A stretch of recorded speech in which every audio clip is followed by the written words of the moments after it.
Hello students, how are you? Welcome to the YouTube channel Physics Gyan, smarter way to learn the world of physics. This is the lecture number 3 for the ray optics, and in this lecture we will discuss some problem based on the plane mirror and its image formation. Okay? तो first problem हम करते हैं, ये आपके सामने है। मैं थोड़ा सा इसको ब्रीफली एक्सप्लेन कर देता हूँ कि क्या है।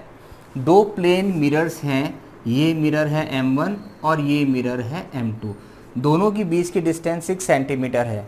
इन दोनों के बीच में एक पॉइंट ऑब्जेक्ट रखा है O, जिसकी मिरर 1 से डिस्टेंस 2 सेंटीमीटर है, मिरर 2 से डिस्टेंस जो है ये 4 सेंटीमीटर है। तो हमें इसका रे डायग्राम बनाना है और नंबर ऑफ़ इमेजेस कितनी बनेंगी और कैसे बनेगी ये हमें एक्सप्लेन करना है। चलिए शुरू करते हैं।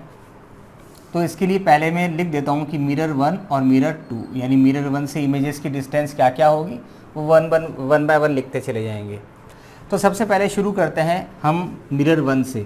मिरर 1 के लिए पॉइंट ऑब्जेक्ट है और ये डिस्टेंस 2 सेंटीमीटर है, तो इसकी इमेज भी इनसाइड में, क्योंकि प्लेन मिरर है, हमें पता है कि जितनी डिस्टेंस पे ऑब्जेक्ट होता है उतनी ही डिस्टेंस पे रिवर्स डायरेक्शन में इसकी इमेज बनेगी। तो इसका मतलब यहाँ पर इनसाइड में इसकी इस इमेज बनेगी और ये भी 2 सेंटीमीटर पे बनेगी। तो रे डायग्राम इसका कैसे करें? पॉइंट ऑब्जेक्ट की इमेज भी पॉइंट होगी, तो एक पॉइंट को लोकेट करने के लिए दो रेस का इंटरसेक्शन, दो लाइन का इंटरसेक्शन सफिशिएंट है। तो हम पहली रे क्या करते हैं, नॉर्मली इंसिडेंट करवाते हैं, नॉर्मली रिफ्लेक्ट हो जाएगी, उसको एक्सटेंड करेंगे और उसी एक्सटेंशन पे 2 सेंटीमीटर पे पॉइंट मार्क कर देंगे। तो ये तो इमेज की डायरेक्ट लोकेशन हो गई। बट एक और रे चाहिए कि हमें इसको एग्जैक्टली लोकेट करने के लिए। तो उसके लिए हम क्या कर सकते हैं, सपोज़ हमने कोई भी रे यहाँ से ऐसे पास की, ये इधर गई, फिर आप इस पॉइंट को इससे मिला दो डॉटेड लाइन से और ये इसको क्या करो, एक्सटेंड कर दो, क्योंकि ये तो रिफ्लेक्ट होकर इधर जाएगी, लेकिन एक्सटेंड करने पर ये यहाँ पर आके मिलेगी, तभी तो इसको हम वर्चुअल इमेज बोलते हैं। तो ये फर्स्ट इमेज बनी है 2 सेंटीमीटर डिस्टेंस पे मिरर 1 की।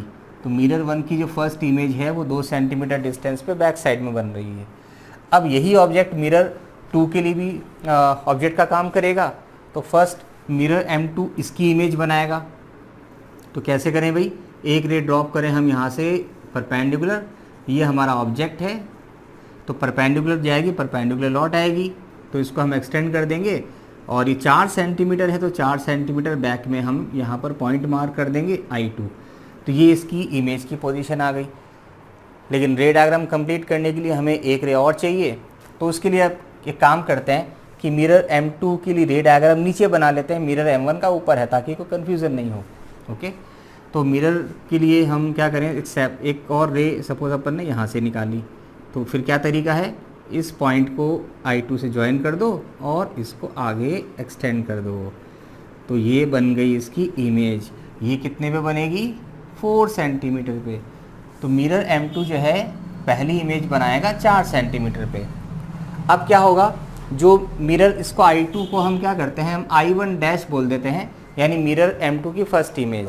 I1 है मिरर M1 की फर्स्ट इमेज और I1 डैश है मिरर M2 की फर्स्ट इमेज। अब ये जो I1 डैश बनी है ये मिरर M1 के लिए अब ऑब्जेक्ट का काम करेगी। तो अब मिरर M1 इस I1 डैश की इमेज बनाएगा। अब वो कैसे बनाएगा, पहले देखते हैं कि कितने डिस्टेंस पर है वो M1 से ये तो डिस्टेंस है 6 + 4 10, तो 10 सेंटीमीटर पे है। तो 10 सेंटीमीटर पे हम यहाँ पर क्या करें, ये पॉइंट लोकेट कर दें, ये हो जाएगी I2 मिरर M1 की सेकंड इमेज और इसकी डिस्टेंस कितनी हो जाएगी, ये 10 सेंटीमीटर। अब हम रे डायग्राम कंप्लीट करते हैं। तो पहले फर्स्ट रे तो क्या होगा, एक स्ट्रेट लाइन जो परपेंडिकुलर आ रही है प्लेन पर मिरर पे और परपेंडिकुलर लौट जाएगी, इसको एक्सटेंशन करने पर हम यहाँ पर लोकेट कर लेंगे, वो तो हो ही गया 10 सेंटीमीटर पे। फर्स्ट रे ये हो गई। अब सेकंड रे कहाँ से निकालें भाई, सेकंड रे आएगी यहाँ से, क्योंकि देखो ये जो रे आ रही है ना, अब ये रिफ्लेक्ट होकर इधर जाएगी, तो हम इसको यहाँ से ज्वाइन कर लें और इसको हम क्या करें, आगे बढ़ा दें। तो ये इसका रे डायग्राम कंप्लीट हो गया है और ये 10 सेंटीमीटर पे जो है इसने बना ली। अब क्या होगा, ये जो I1 है जो कि मिरर M1 की फर्स्ट इमेज है, ये अब M2 के लिए भी ऑब्जेक्ट का काम करेगा। तो अब मिरर M2 इस I1 की इमेज बनाएगा। पहले तो मैं रे डायग्राम बता देता हूँ, फिर आपको इसका शॉर्ट ट्रिक भी बताऊँगा कि कैसे हम याद रखेंगे। चलिए अब क्या करें हम, अब हम I1 जो है मिरर M2 से कितने डिस्टेंस पर है, 6 + 2 8, तो 8 पर ये है तो 8 पर ही इसकी इमेज बनेगी। तो हम इस डॉटेड लाइन को आगे बढ़ा के और 8 पर मार्क कर देते हैं I2 डैश, तो ये 8 सेंटीमीटर पे हो गया है। तो अगली जो इमेज बनेगी मिरर M2 की वो बनेगी यहाँ से मिरर M2 से 8 सेंटीमीटर पे। तो ये रे डायग्राम कैसे करें, I1 से एक रे गई यहाँ पे और वापस रिफ्लेक्ट होके आ गई, क्योंकि ये यहाँ पर रिफ्लेक्ट होके लौट जाएगी। फिर आप प्रोड्यूस करके 8 सेंटीमीटर पे पॉइंट लोकेट कर लोगे, तो वो तो आ गया। अब लेकिन दूसरा हमें पॉइंट लोकेट करने के लिए दो रे का इंटरसेक्शन चाहिए ना, एक रे तो यहाँ से जा रही है, अब दूसरी रे कहाँ से निकालें, दूसरी रे के लिए हम क्या करें भाई, इसको यहाँ से एक्सटेंड कर दें, तो ये दोनों रे आपस में एक्सटेंड होकर यहाँ मिलेगी और ये हमें I2 डैश इमेज दे देगा 8 सेंटीमीटर। तो इस तरह से इसकी इमेज बनती चली जाएगी। तो ये तो रे डायग्राम हो गया है। बनाने का तरीका क्या है, अब आपको शॉर्ट ट्रिक बताता हूँ जिसे हम क्रॉस मेथड बोलते हैं। सबसे पहले आपको कुछ नहीं करना है, सिंपल सा शॉर्टकट है कि आप ऑब्जेक्ट की मिरर M1 की इमेज बना लो, क्योंकि जो ऑब्जेक्ट है मिरर M1 से 2 सेंटीमीटर पे है तो इसकी इमेज भी 2 पे बनेगी। ऑब्जेक्ट जो है मिरर M2 से 4 सेंटीमीटर पे है तो फर्स्ट जो इमेज है M2 की वो 4 सेंटीमीटर पे बनेगी। पहले दोनों की फर्स्ट इमेज हमने लोकेट कर ली। इसके बाद में हम क्या करेंगे, ये क्रॉस करेंगे। दोनों की बीच की डिस्टेंस कितनी है, 6 सेंटीमीटर, उसको हम यहाँ लिख देंगे। 2 में 6 ऐड करो, यहाँ मिल जाएगा 8, यानी M2 में अगली इमेज बनेगी 8 सेंटीमीटर पे। 4 में 6 ऐड करो, बन जाएगा 10, यानी M1 की अगली इमेज बनेगी M1 से 10 सेंटीमीटर पे। फिर आपको और नेक्स्ट लोकेशन चाहिए, फिर आप इसको क्रॉस कर दो, इसमें 6 ऐड कर दो, तो ये हो जाएगा 8 + 6 14, तो M1 की अगली इमेज बनेगी 14 सेंटीमीटर पे मिरर M1 से। 10 + 6 कर दो 16, तो नेक्स्ट इमेज आ गई, first image, third image, first second third, first second third. ये M1 से इमेज की डिस्टेंस, मिरर M2 से उसकी इमेज की डिस्टेंस। नेक्स्ट निकालना है तो फिर आप क्या करो, 6 कर दो, 14 + 6 20, 16 + 6 22। तो ये चलता ही रहेगा, और क्योंकि ये आपस में एक दूसरे के लिए, एक की जो इमेज है वो दूसरे के लिए ऑब्जेक्ट का काम करेगी, दूसरे की इमेज पहले के लिए ऑब्जेक्ट का काम करेगी, तो एक दूसरे की इमेज बनाते चले जाएंगे और इस तरह से नंबर ऑफ जो इमेजेस हैं वो इन्फानाइट होगी। ठीक है, तो ये डिस्टेंस हम ऐसे निकालते हैं, ध्यान रखना।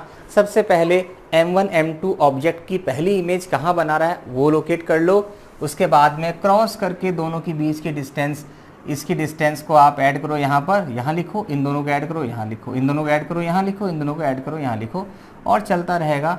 इस तरह से आपको सभी इमेजेस की हमें M1 M2 से डिस्टेंसेस मिलती चली जाएंगी। ओके, चलिए, तो ये फर्स्ट क्वेश्चन हमारा हुआ है, प्लेन पैरेलल मिरर पर बेस्ड था। अब हम एक और क्वेश्चन करते हैं। अब नेक्स्ट प्रॉब्लम क्या है, नेक्स्ट क्वेश्चन में आपको ये दिया हुआ है कि एक प्लेन मिरर है जो इसमें XY कोऑर्डिनेट सिस्टम पे रखा हुआ है, और इस मिरर के जो कोऑर्डिनेट्स हैं, ये एंड तो है इसका M1, इसके कोऑर्डिनेट हैं 4,2, और ऊपर वाला पॉइंट है M2, इसके कोऑर्डिनेट हैं 4,3। ठीक है, और यहाँ पर ये पॉइंट A है जिसके कोऑर्डिनेट हैं 2,0। तो आपको क्या फाइंड आउट करना है, आपको फाइंड करना है, find out the region on y axis in which reflected ray existed। तो y एक्सिस में कौन सा रीजन है जहाँ पर रिफ्लेक्टेड रे एग्जिस्ट करेंगी, रहेंगी। तो इसका मतलब हमें इनके y एक्सिस पे कोऑर्डिनेट्स निकालने हैं रिफ्लेक्टेड रेज के। तो पहले अपन इस एक एंड से रिफ्लेक्शन कर लेते हैं, फिर दूसरे एंड से रिफ्लेक्शन कर लेंगे, इनके बीच के रीजन में रिफ्लेक्टेड रेज रहेगी। क्लियर, तो पहले अपन फर्स्ट इस एंड की बात करते हैं। इस एंड से ये यहाँ पर क्या हुआ, रे का रिफ्लेक्शन हुआ, इंसिडेंट हुई, और यहाँ से ऐसे रिफ्लेक्ट हो गई, यहाँ पे ड्रॉप किया नॉर्मल अपन ने, ये अब ये जो हाइट है कितनी है भाई, इसका वाई कोऑर्डिनेट कितना है 2, ये भी 2 है और ये एंगल 90 है। तो ये जो ट्राइंगल बना है इसको हम लिख देते हैं बी। AM1B में ये साइड इसके इक्वल है, तो ये एंगल और ये एंगल सेम होंगे, ऑपोजिट साइड के ऑपोजिट एंगल भी इक्वल होता है। तो ये एंगल कितना होगा, क्योंकि 90 है ये, तो ये 45 बचा, ये 45 बचेगा, तो ये 45 हो जाएगा। अब ये देखिए ये ऑल्टरनेट एंगल है, तो इसको वैसे 45 कर सकते हैं, अदरवाइज़ ये वर्टिकल या हॉरिजॉन्टल, तो ये एंगल कैसे भी निकाल लो 45 डिग्री बन जाएगा। अब हम क्या करेंगे, from law of reflection angle of incidence is equal to angle of reflection, तो ये बन जाएगा 45 डिग्री। तो एंगल्स तो हमारे पास में आ गए हैं। ये मान लीजिए वाई एक्सिस पे पहला पॉइंट है, इसको हमने कर दिया P1, इसके कोऑर्डिनेट हमें निकालने हैं। तो इसके लिए हम क्या करें, इसको ट्रायंगल को कंप्लीट करें, इसको हम लिख देते हैं C। तो अब आप ये देखिए ये एंगल 90 डिग्री है, ये लेंथ कितनी है टोटल, इसका x कोऑर्डिनेट 4 है, तो ये 4 रहेगा, तो ये 4 है। तो ये लेंथ और ये लेंथ सेम होगी, क्योंकि ये 90 डिग्री, ये 45, तो ये 45 बचेगा, तो अपोजिट एंगल के अपोजिट साइड भी सेम होगी। तो ये कितना मिल जाएगा आपको 4, ये कितना है 2। तो पॉइंट P1 के हमें कोऑर्डिनेट तो डायरेक्ट ही ज्योमेट्री से मिल गए हैं 0,6। फर्स्ट पॉइंट तो यहाँ आ जाएगा। अब बात करते हैं सेकंड पॉइंट की। सेकंड पॉइंट से क्या करेंगे हम, उसके लिए अब इस रे से पॉइंट ऑब्जेक्ट A से हम निकालते हैं यहाँ पर रे। तो यहाँ पर जो पॉइंट ऑब्जेक्ट है वहाँ से एक रे निकली, यहाँ पर गई M2 पर, रिफ्लेक्ट होके यहाँ चली गई। अब यहाँ हमने ड्रॉप किया परपेंडिकुलर, क्लियर। अब देखें भाई ये वाला एंगल, ये एंगल मान लो हम मानते हैं थीटा है, तो ये एंगल भी थीटा होगा, अल्टरनेट एंगल है, क्योंकि ये नॉर्मल है, ये हॉरिजॉन्टल हॉरिजॉन्टल, तो दोनों अल्टरनेट एंगल बन जाएंगे थीटा थीटा। फिर हम क्या करें, एंगल ऑफ रिफ्लेक्शन लगाएं, लॉ ऑफ रिफ्लेक्शन लगाएंगे, तो angle of incidence is equal to angle of reflection हो जाएगा। तो ये थीटा है, तो ये भी क्या होगा, थीटा होगा। अब हम क्या करें भाई, ये सपोज पॉइंट आ रहा है P2, तो पहले ट्राइंगल AM2B से इस थीटा की वैल्यू निकाल लेते हैं। From triangle AM2B tan theta is equal to perpendicular upon base. Perpendicular कितना है, इसका y कोऑर्डिनेट कितना है 3, बेस कितना है 2, तो ये मिल जाएगा 3/2।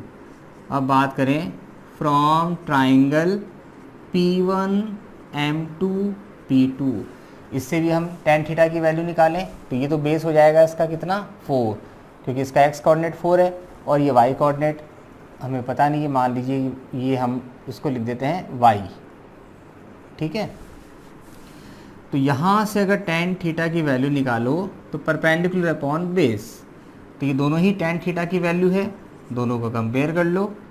तो 3/2 इज इक्वल टू y/4, 4 से कट गया 2 टाइम्स, तो y कितना मिल जाएगा 6, यानी इस पॉइंट से y 6 सेंटीमीटर ऊपर है और ये पॉइंट की वर्टिकल हाइट यानी y कोऑर्डिनेट कितना है 3, तो 3 ये है और 6 ये है, तो P2 का कोऑर्डिनेट क्या मिल जाएगा भाई, P2 का मिल जाएगा 0,3 + 6 9। ओके, तो ये इसके कोऑर्डिनेट आ गए और ये वो रीजन आ गया, बीच का रीजन जहाँ पर ये रिफ्लेक्टेड रेज एग्जिस्ट करेगी। तो reflected ray exist between this range, clear. ये आपसे पूछा था कि in which region on the y axis reflected ray exist, तो reflected ray exist between the on the y axis between the point 0,6 and 0,9। ये हमारा आंसर हो गया है। चलिए अब आगे चलते हैं नेक्स्ट क्वेश्चन की ओर। अब नेक्स्ट क्वेश्चन में पहले हम इमेज फॉर्मेशन से पहले थोड़ा सा पॉइंट डिस्कस कर लेते हैं कि अगर रे दो प्लेन मिरर्स हैं, किसी एंगल पर इंक्लाइंड है, तो उनके बीच में रे डायग्राम कैसे बनेगा, उसे हम ज्योमेट्री से कुछ एंगल्स अगर आपको निकालने को कहा जाए तो कैसे निकालेंगे। तो नेक्स्ट क्वेश्चन हम डिस्कस करते हैं। नेक्स्ट क्वेश्चन आपके सामने है ये सपोज दो प्लेन मिरर है, it is M1, it is M2। ठीक है, आपको क्वेश्चन में ये दिया हुआ है कि M1 रे एक रे है जो M2 के पैरेलल स्ट्राइक करती है मिरर M1 पर आ रही है और M2 के पैरेलल है। ठीक है, इसके बाद में इसका रिफ्लेक्शन होगा और डबल रिफ्लेक्शन होने के बाद में जब M2 से ये रिफ्लेक्ट होके जाएगी तो ये रे M1 के पैरेलल हो जाएगी। ठीक है, तो ये इंसिडेंट रे है और ये रिफ्लेक्टेड रे, फाइनल इमर्जेंट रे हो गई। क्लियर? तो ये रे और ये रे M2 के पैरेलल है और ये रे M1 के पैरेलल है। तो final after reflection from M2 जो फाइनल रे जो है वो M1 के पैरेलल निकल रही है। तो उस कंडीशन में what is the angle of theta? अगर ये दो मिरर्स के बीच का एंगल थीटा है, थीटा एंगल पे इंक्लाइंड है, तो थीटा की वैल्यू क्या होगी? क्लियर? तो स्टार्टिंग में कंडीशन में क्या गिवन है? सपोज ये रे है 1 और ये रे है 2। आपको गिवन है रे 1 is parallel to M2, ray 2 is parallel to M1, then find theta यानी angle between the two plane mirrors. अब हम ज्योमेट्री की बात करते हैं। यहाँ से ड्रॉप करें नॉर्मल और यहाँ से ड्रॉप करें नॉर्मल।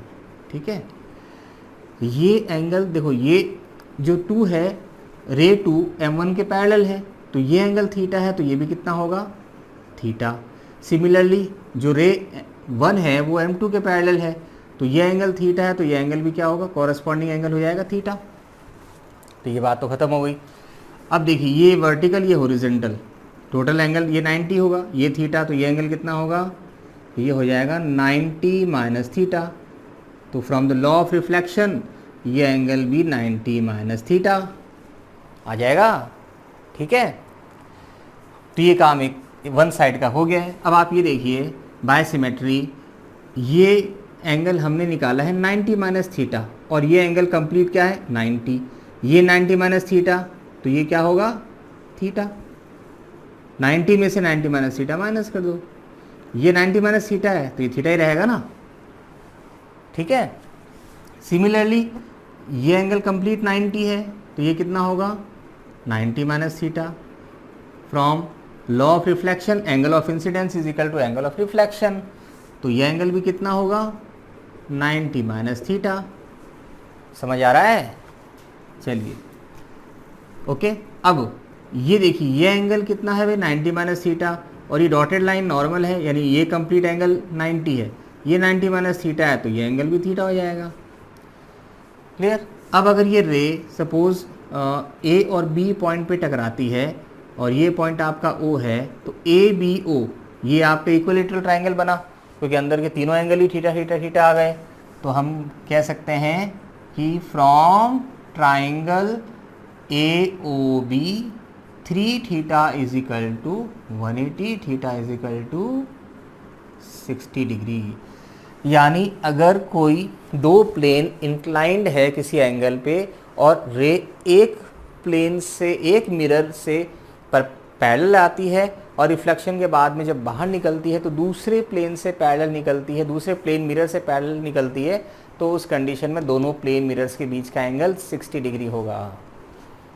ठीक है, समझ गए? चलिए, तो ये हमने इंक्लाइंड पर बेसिकली केस कर लिया कि अगर दो प्लेन मिरर इंक्लाइंड पर हो तो रे डायग्राम कैसे बनेगा।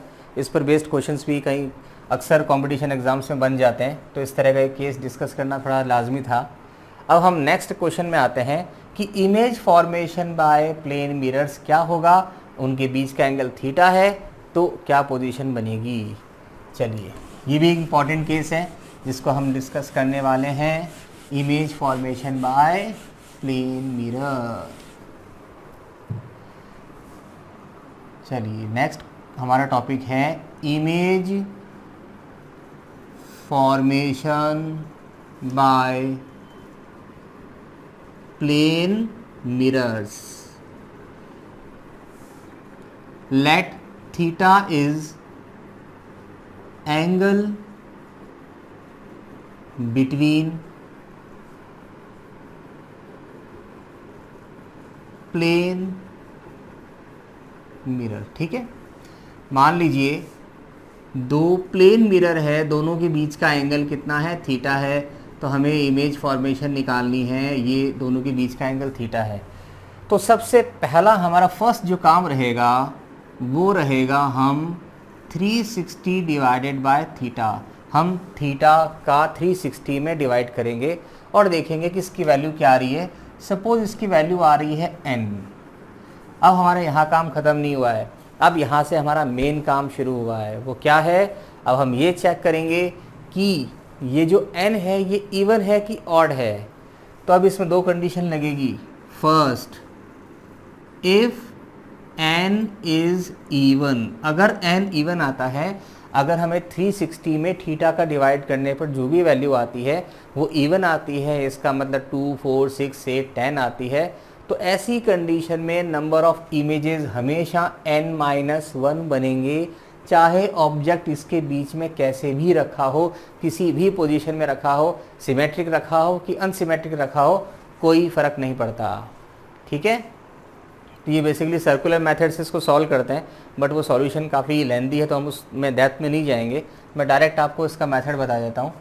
तो if n is even then, अगर n इवन है तो नंबर ऑफ इमेजेस, इसको ये भैया ब्रह्म सूत्र है, याद कर लो, इसको गांठ बांध लो। नंबर ऑफ इमेजेस क्या होंगी, n-1 होंगी, डेट्स इट। इवन नंबर आते ही नंबर ऑफ इमेजेस n-1, चाहे ऑब्जेक्ट सिमेट्रिक हो या नहीं हो, कुछ फ़र्क नहीं पड़ेगा।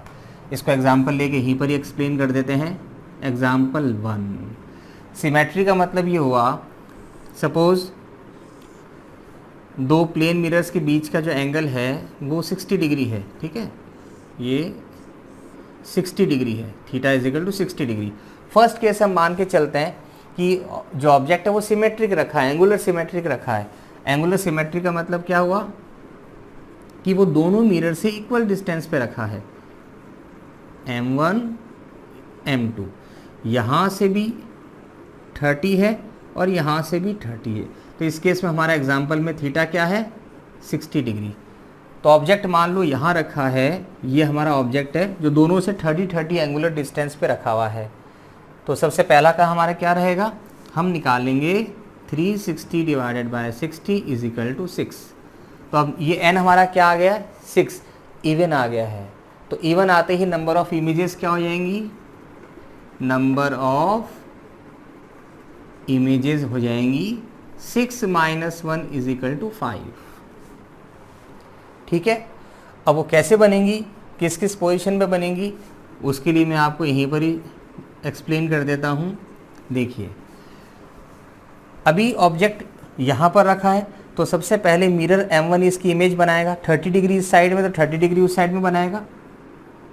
ठीक है, तो ये इसकी इमेज बना रहा है, फर्स्ट इमेज आ गई m1।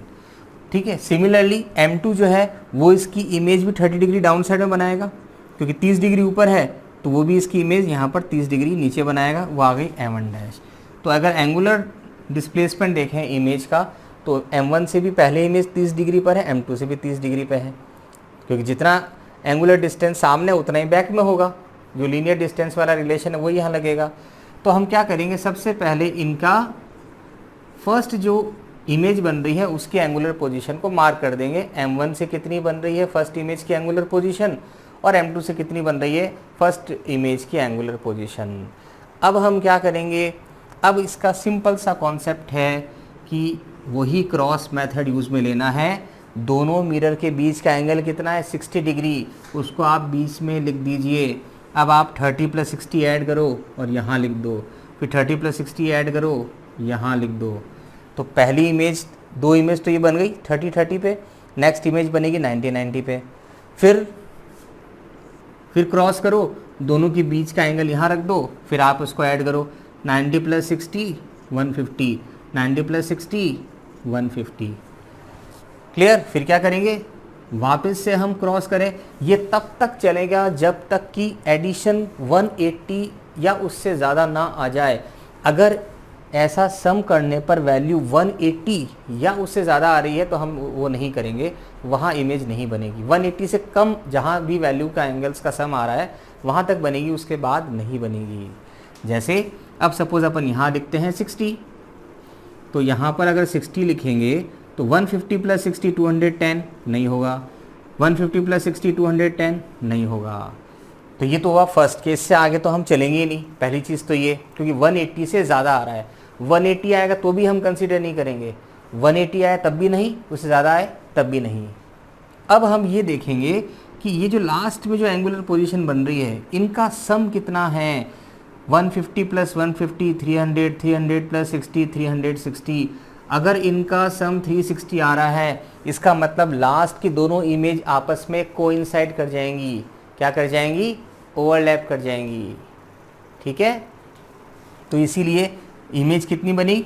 1 2 3 4 और एक इमेज इनकी, क्योंकि दोनों इमेज ओवरलैप कर गई, तो ये हो गई है फर्स्ट, ये हो गई है सेकंड, ये हो गई है थर्ड, ये हो गई है फोर्थ, और इनकी कॉमन इमेज हो गई 5।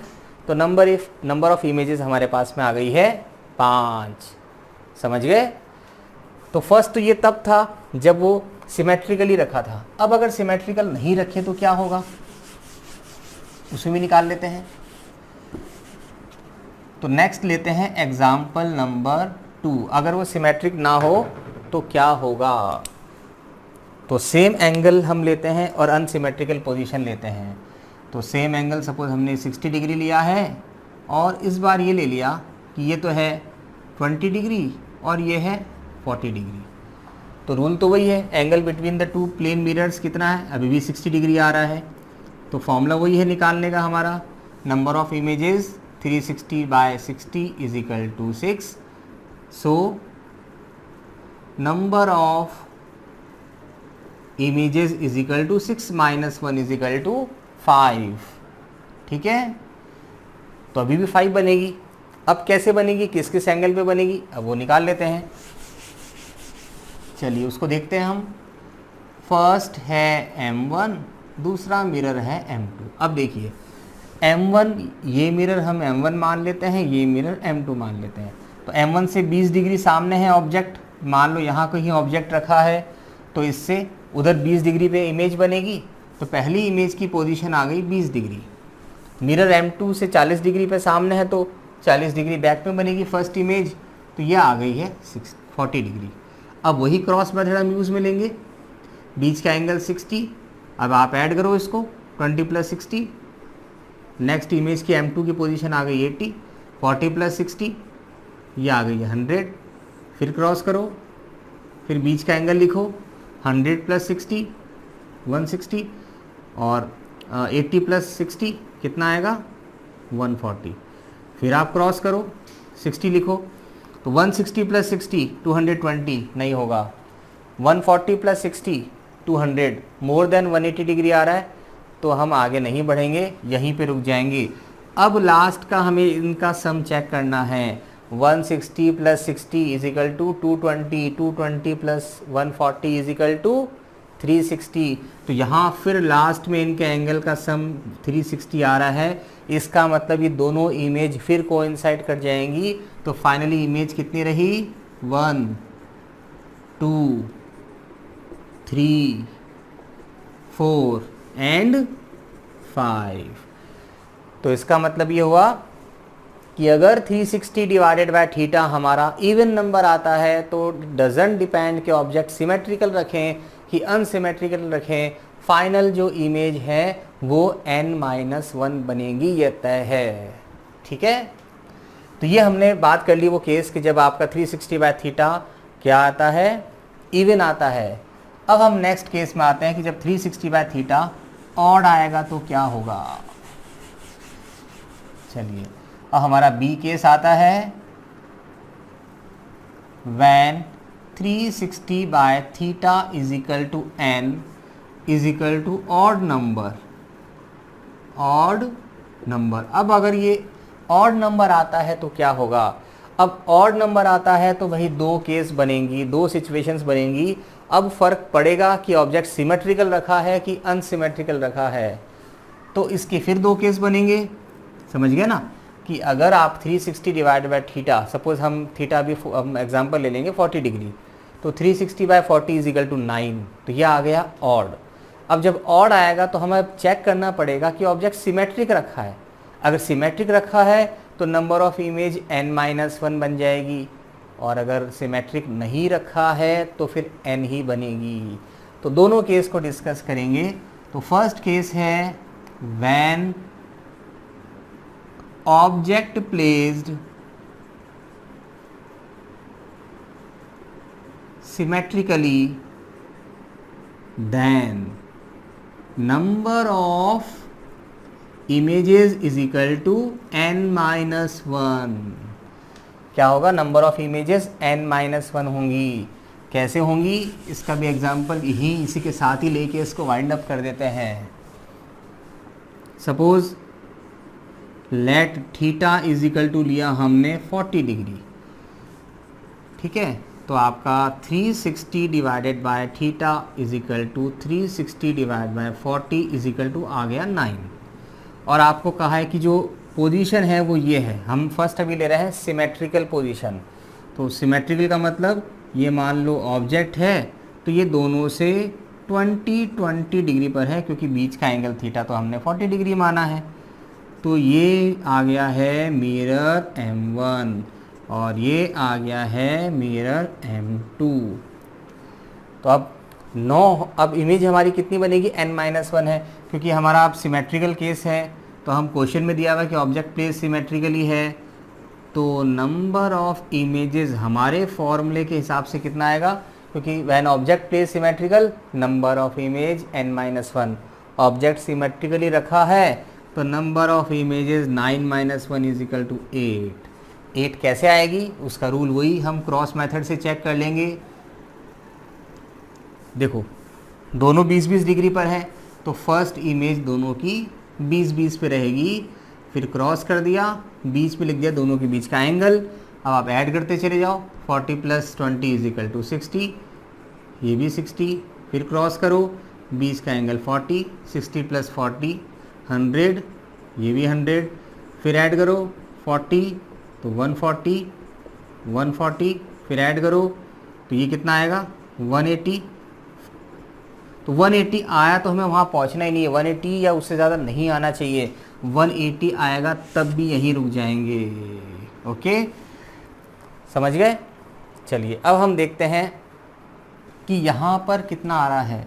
1 2 3 4 5 6 ये फर्स्ट इमेज है, ये सेकंड इमेज है, ये थर्ड इमेज है, ये फोर्थ इमेज है, ये फिफ्थ इमेज है, ये सिक्स्थ इमेज है। और लास्ट में इनका सम भी चेक कर लेंगे। 140 + 140 280, 280 + 40 320, इट इज़ नॉट 360। इसका मतलब ये दोनों इमेज ओवरलैप नहीं करेंगी क्योंकि इनका सम 360 नहीं है। तो ये सेपरेट अपनी अपनी आइडेंटिकल इमेज अपने सेपरेट इमेज बनाएंगी। तो ये हो जाएगा 5, ये है अपना 6, तो ये हो जाएगा 7 और 8। तो नंबर ऑफ इमेजेस कितनी आ गई है? 8 आ गई है। 1 2 3 4 5 6 7 8। ठीक है, तो ये तो हमने केस डिस्कस कर लिया है कि ऑब्जेक्ट अगर सिमेट्रिकली प्लेस्ड हो तो क्या होगा। अब इसका सेकंड केस डिस्कस कर लें हम। व्हेन ऑब्जेक्ट प्लेस अनसिमेट्रिकली तो क्या होगा? अनसिमेट्रिकली, अनसिमेट्रिकली प्लेस्ड है तो उस कंडीशन में नंबर ऑफ इमेजेस क्या होंगी? n होंगी। ठीक है, अगर 360 बाय थीटा चेक करेंगे वो ऑड आ रहा है और ऑब्जेक्ट अनसिमेट्रिकल रखा है, यानी एक मिरर से सपोज 10 डिग्री पे रखा है, दूसरे से 30 डिग्री पे रखा है, तो फिर नंबर ऑफ इमेज n होंगी। तो अब यहाँ पर चेक करते हैं। अनसिमेट्रिकल में हमें क्वेश्चन में दे रखा है कि वही केस जो मैंने आपको बोला उसी को ले लेते हैं। ये 10 डिग्री है और ये है 30 डिग्री।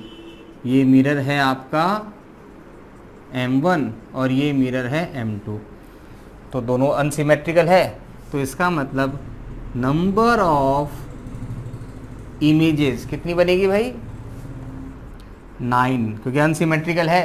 तो जो भी 360 डिवाइडेड बाय n की वैल्यू आए, थीटा की वैल्यू आएगी, उतनी ही नंबर ऑफ इमेजेस बनेंगी। अब कैसे बनेंगी यहाँ से चेक कर लेते हैं। M1 से 10 डिग्री पर है तो इमेज 10 डिग्री पर बनेगा। ऑब्जेक्ट यहाँ सपोज रखा है, ये O है, ये M2 से 30 डिग्री पे है तो पहली इमेज 30 पे बनाएगा। फिर वही क्रॉस मेथड से हम चलेंगे, बीच का एंगल कितना है 40, 30 + 40 70, ये हो जाएगा 50। फिर क्रॉस मेथड लाएंगे 40, इनका सम 90, इसका सम 110। फिर वापस से हमने क्रॉस मेथड यूज़ लिया, 40 ऐड किया, ये आया 150 और ये आया 130। फिर वापस से क्रॉस मेथड हमने किया, 150 + 40 190, तो यहाँ नहीं होगा, मोर देन 180 आ रहा है, और 130 + 40 170 ये होगा। और फिर तो ये जब है ही नहीं यहाँ पर इमेज की पोजीशन, इमेज ही नहीं बन रही है, तो एंगल चेक करने की ज़रूरत नहीं है, ये अपने आप में एक इमेज बनेगी। तो 1 2 3 4 5 6, ये है आपका 7, ये है 8 और ये है 9। तो 9 इमेज बन गई है। तो जब ऑब्जेक्ट अनसिमेट्रिकली रखा होगा तो नंबर ऑफ इमेजेस क्या होंगी, 360 डिवाइडेड बाय थीटा की जो भी वैल्यू होगी, it is equal to number of images. ठीक है, तो ये आज हमने कुछ क्वेश्चंस और कर लिए प्लेन मिरर के बेसिस पे। पहले तो प्लेन मिरर पैरेलल होगा तो इमेजेस की पोजीशन क्या होगी, फिर इंक्लाइंड होगा तो फिर पहले तो रे डायग्राम कैसा बनेगा, और उसके बाद में ये है कि अगर उनके बीच का डिफरेंट एंगल्स हैं तो और ऑब्जेक्ट सिमेट्रिकली अनसिमेट्रिकली रखा है तो फिर इमेज फॉर्मेशन कैसे कैसे होगा, और उसका हमने फॉर्मेशन देख लिया, साथ में रूल भी देख लिया कि कैसे हम इसको क्रॉस चेक करेंगे। ओके, तो इसका जो लास्ट पार्ट बच रहा है प्लेन मिरर का, वो है जब ऑब्जेक्ट और मिरर दोनों ही मोशन में होंगे तो हम उसको प्रॉब्लम को कैसे सॉल्व करेंगे, और उस कंडीशन में इमेज की वेलोसिटी और स्पीड को कैसे कैलकुलेट करेंगे। तो ये पार्ट जो है ये हम नेक्स्ट लेक्चर में डिस्कस करेंगे। तो we will discuss this part in the next lecture, and I will upload this lecture this video very soon. और अगर आपने हमारा चैनल सब्सक्राइब नहीं किया है तो प्लीज़ चैनल को सब्सक्राइब करिए और लाइक करिए।